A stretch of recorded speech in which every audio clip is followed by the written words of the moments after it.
And now here's Villiopoto with a situation where he's thrown a perfect season for a year and a half now, and that continues to march on forward. Yeah, he's certainly in the prime of his career right now.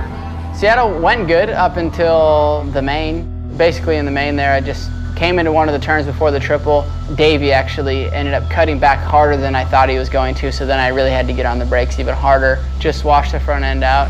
Oh, down goes Villiopoto! Can you believe it? So I wasn't there, which made it even worse, to watch on TV and then wonder, you know, okay, well, what's happened? I don't see him. And then they went back, and then I see him on the floor. First time carrying the #1 plate in front of his hometown crowd, and he is crawling off the track. It's definitely an emotional night because you wonder, well, okay, I know something's wrong, but, you know, how much damage? Is it that bad? But I knew with him not getting back on the bike that we definitely had a problem. Put my leg into a weird position where it's really easy to tear ACL and ended up tearing it again.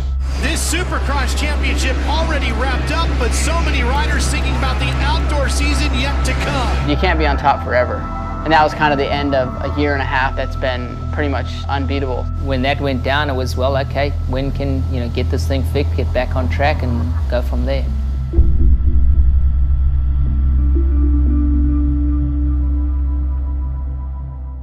Yeah, Ryan's recovery has definitely been one of the better recoveries with regards to an ACL that I've ever dealt with any one of my athletes. The injury overall and the operation didn't require too much. There was so much less swelling and less damage. The recovery was way quick. I mean, he was on a bicycle by the 3rd day. You know, cycling plays a big part in recovery, along with getting the muscles back to where they need to be, and also just staying fit.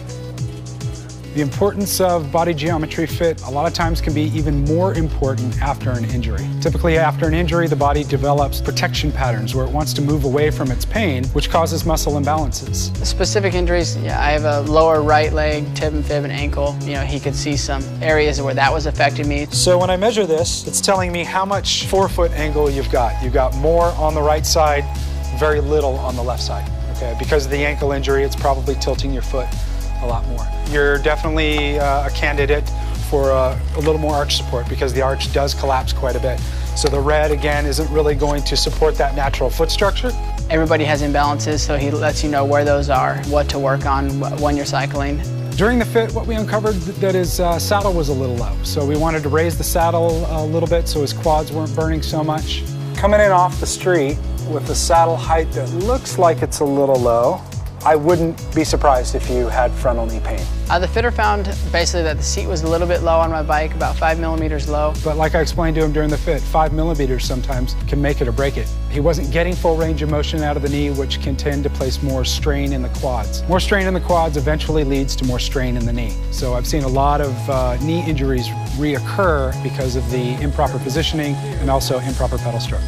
Next step here is obviously I've started to get back on the road bike. We'll head back to Florida. We'll keep doing the rehab and being on the road bike every day, and then we'll start riding moto when we get the release. He definitely is a competitive guy. The way I work is you got to challenge him in a way that really puts fire in his competitive spirit. First step was a 36.0. From my end as a trainer, I try and push the areas where I'm going to get that fire coming through.